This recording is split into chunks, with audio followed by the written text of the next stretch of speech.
They've crossed a line they can never come back from.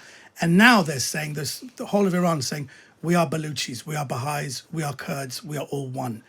And it was something that I found myself, I was just compelled to do. I wake up, even this morning, I thought there'd be execution. So I was checking Twitter at 4 a.m. and I was tweeting. If you look at my tweets, they're like from 5 a.m, 6 a.m. So it's a compulsion, but it's also driven by what we say is a humanitarian thing. So when we say our victory is close, it's a victory for humanity. That's what we're looking for. It was called a unity rally where they walked all the way from Marble Arch to Trafalgar Square. Thousands of people, and there would have been more if it was pelting it down with rain. And it was a unity rally because it was marking the 115th day of the protests that started. It's also the third commemoration of the downing of flight PS 752, where 176 people were killed, shot down by the regime. And my next post on Twitter is going to be the regime and a regime television program talking about how when it happened, they were saying, well, this is Boeing. Boeing have had 3 crashes like this. And unless the Americans can prove these were missiles, then we can tell you Boeing is not fit for purpose. It's like these are death coffins and they have to stop it, kind of thing.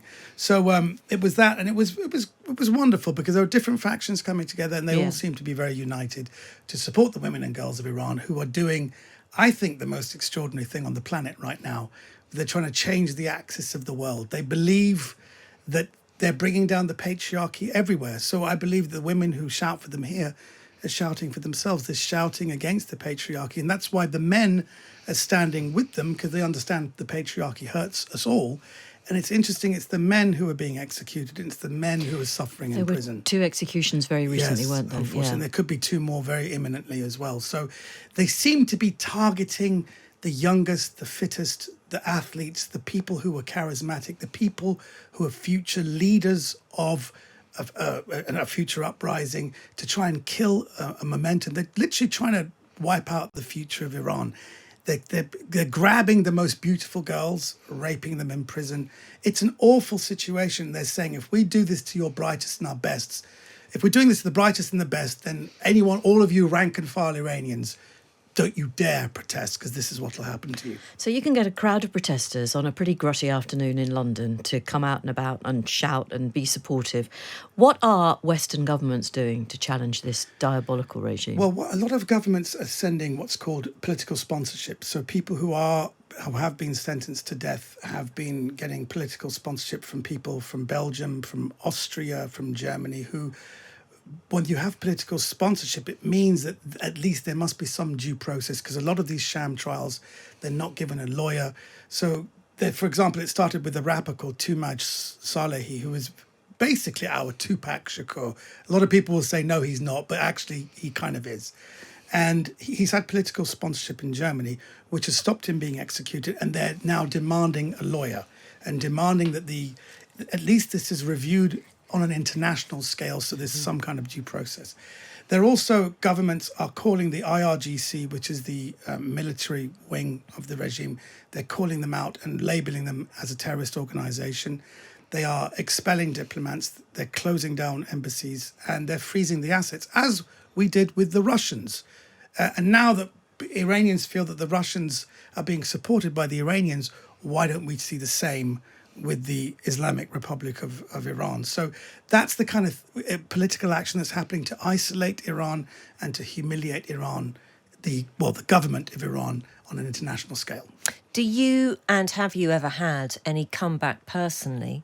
Has the regime made its displeasure with you known in any way? I think that in very subtle ways. I had an Instagram post that I put out, and a lot of people saying, take it down. And then when I checked them, they were all private accounts. And then there was an account, it was a mix of, it was some dancers, which was mixed with a very strong rap song, which was about This Time It's Different. And I'd seen this video, and it was bad quality, so we fixed it up and put it back out again. And apparently one of the girls from the band, from the dance group, saying, we don't agree with this, could you take it down? And I got DMs saying, take it down.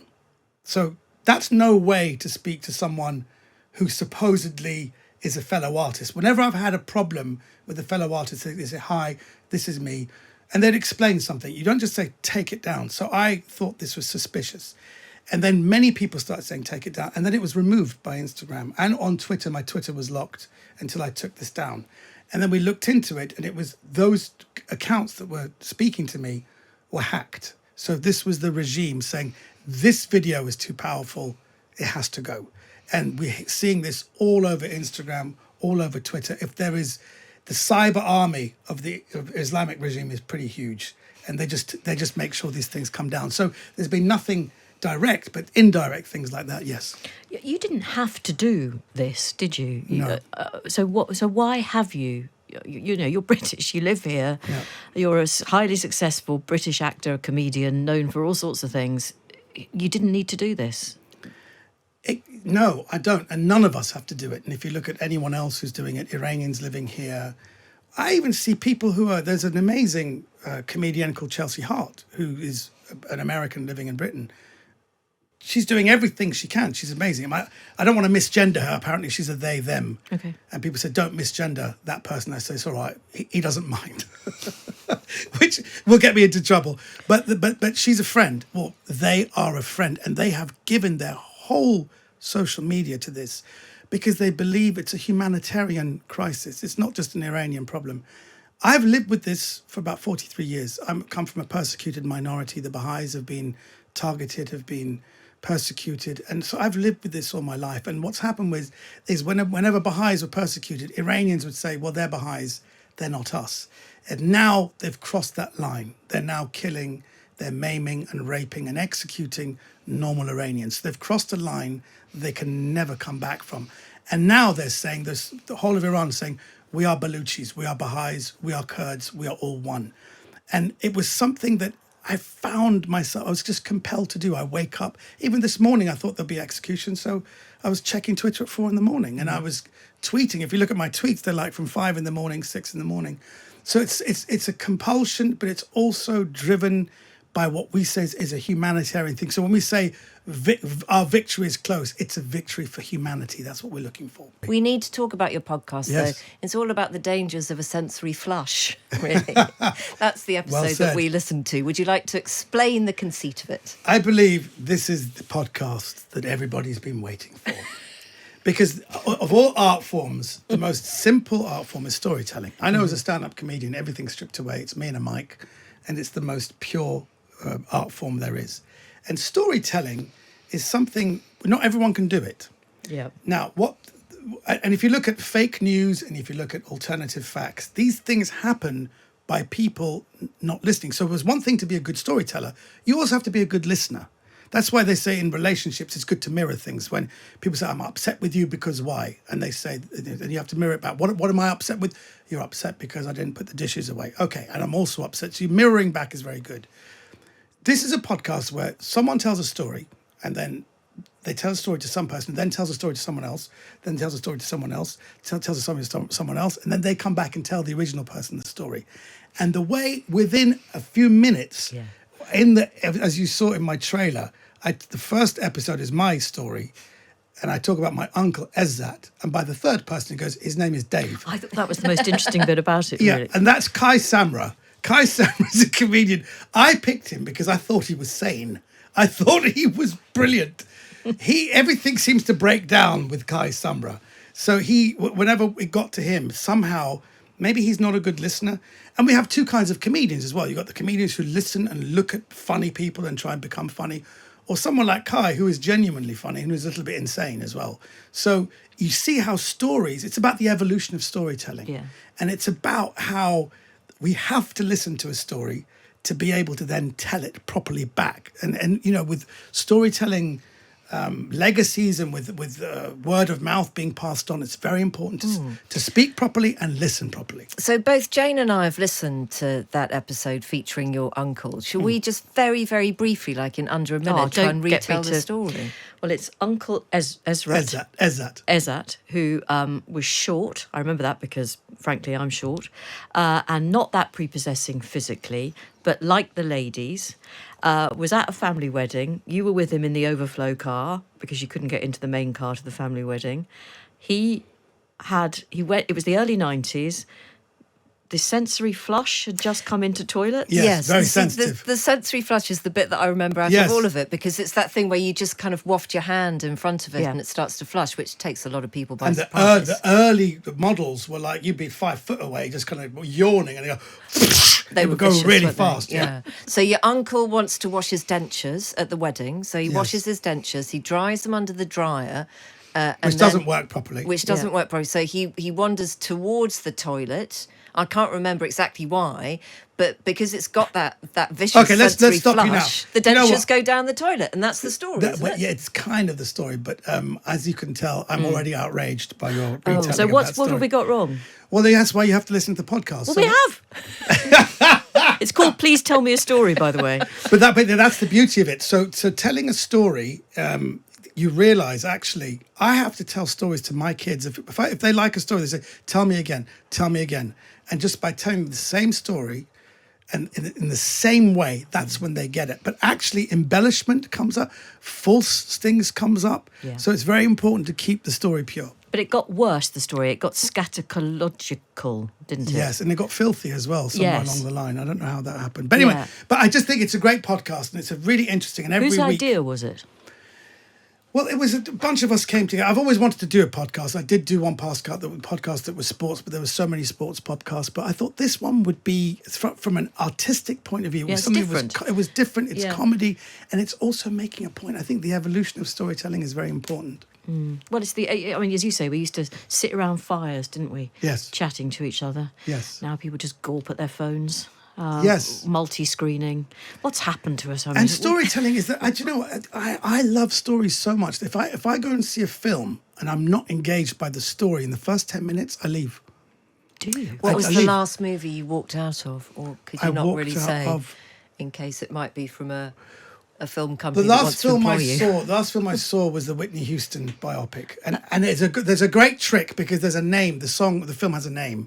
And when you buy your tickets, you say, is there a name to the Whitney Houston film? They say, I want to dance with somebody. Because I'm sure you do. But is there a name for the Whitney Houston film? Right. It's a little moment of joy you can have. But that was a story I knew already. So that was that. But something like Breaking Bad, if you see Breaking Bad, it's on Netflix.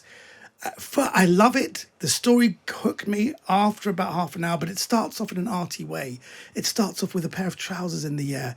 Even season 2, they intimate an awful thing that's happened all the way through season 2 until you see what's happened in season 3. Mm-hmm. So actually, sometimes storytelling can be complex, but if I'm not hooked, because we all want stories. Well, what's the story? Because stories is a thing that makes us develop as human beings. It's what we've got, isn't it? Yes. We can tell our story. And in a way, we're not going to talk about Prince Harry, but I mean, in his defence, he is at least telling his own story. I think that's something he said. And all those people who knock it and say, we don't want to hear it. Well, it was in the possession of other people, I think. Yes. Some of his story. And he feels it's been in their possession too long. Do you know what's really interesting about the whole Prince? I'll just say this, because I assumed, because I just see little headlines and tabloids and I see them and it's like, oh, Harry's a disgrace. But if you go on Twitter, I would say 90% seem to be pro-Harry. They seem to be pro-Harry. They're saying, thank God. Oh, that thing he said about Jeremy Clarkson, well done for standing up for yourself. I could be wrong, but just by checking Twitter for half an hour after the programme, I saw nothing but, well, apart from a few things, mostly very positive towards Harry. But isn't that just because of the kind of people who you follow? So you've got a little bit of your own, I would have thought probably quite liberal echo chamber there. Well, I just went on the hashtag. So the hashtag is not the people I'm following, it's just people who joined the hashtag. So lots of people I wasn't following. Okay. They're just randomers. I saw some absolutely horrendous nastiness on Twitter last night about Harry. Really? Yeah, really, really vicious stuff. Yeah. Can we talk about your acting career? Because you're... That's a great segue. It was good, that wasn't it? We are, both of us, incredibly slick, but we don't like to draw attention to it. I've now lost my thread completely. My acting career? Yes, darling, your acting career. Yes. Your ethnicity allows you, or perhaps actually gets in the way of, you playing some roles, because you're often cut. So, for example, I remember you as the guy in the shed in the port in Mamma Mia, Here We Go Again. Yes. But you're not Greek. I'm not, and that's terrible. To all Greek people, well, yes, I apologise. There's a Greek thespian somewhere still really angry about that. Yes, very angry. But they look, at the end of the day, what they wanted was, all that film wanted from me was something that they can put in the post-credits. And if you look at that film, if you haven't seen the post-credits, Yes. go in the post-credits. And it's something I did just to make the crew laugh. Can you remind me? Did you bare your bottom? No, I just they didn't fully play out my character's in love with Colin Firth. That's right. He's been in love with Colin Firth for 30 years, and you see the conclusion in the post credits. Okay. In fact, Richard Curtis said to me, "Have you seen the film?" I said, "No." He goes, "Wait for the post credits." And when we saw the premiere at the Hammersmith Apollo, 3,600 people. 2,000 were still in their seats for the credits, and they all waited for the Thank credits. God for that. Yeah, don't walk out of that one. Don't walk out. After the first If you're on credits. Netflix now, go to the end and watch me. Do you think that you've now got to the point, though, where you can't be, as you've described it, second Azerbaijani oil pipe attendant in a movie because you're Omid Djalili? You know, it's confusing, I think, and distracting. It would be to see you in a kind of minor role now. You're bigger than that, aren't you? No, I think that, you can...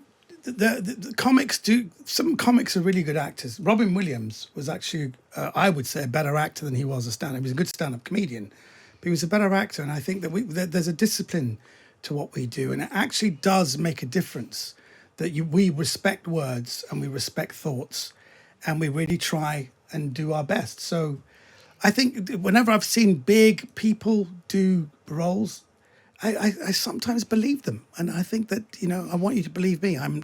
Anyway, most people can't even get my name right. So why would they say that's... I'm hoping that they would just be distracted by my name and they'll be more kind of clued in with what I'm trying to do on screen. Is there a role that you've got lined up that you could tell us about, that's something maybe a bit different? Yes, there is. But I'm not allowed to speak about it. Could you just It's a Greek character. You and Colin Firth are playing lovers in the... Can you just do a quick mime for us? Yes, Colin Firth is interesting. Colin Firth out of nowhere sent me an email. And by the way, this was before I saw him on Mamma Mia 2. He just sent me an email saying, "I'm sorry to tell you this, I had a dream about you last night. I dreamt that you were a lap dancer." And I wrote back to him, "That's funny, I had the same dream and your check bounced." And he wrote back, that's because the dance was wholly unsatisfactory. And then when we were on the set... No, we didn't say anything about the email. And then when I left, he continued. He goes, my lawyers are in contact with yours. And he continued the email exchange, but without saying anything to me. So he's a very strange person. Right. I mean, so when you're on set, do you form genuine friendships? Yes, you do. But then yes. They just go away, they evaporate as soon as the film is over? No, I think there's some people, you keep in contact with people because you always need people. And I've been in contact with Colin for about 18 years now because... still on the same email thread? Same email thread, yes. Should publish that. But because you all need each other, things like Letters Live, there are lots of things that we all do together. So you feel if you have a bond, you will see each other again because it's a community. Community of people always stick together.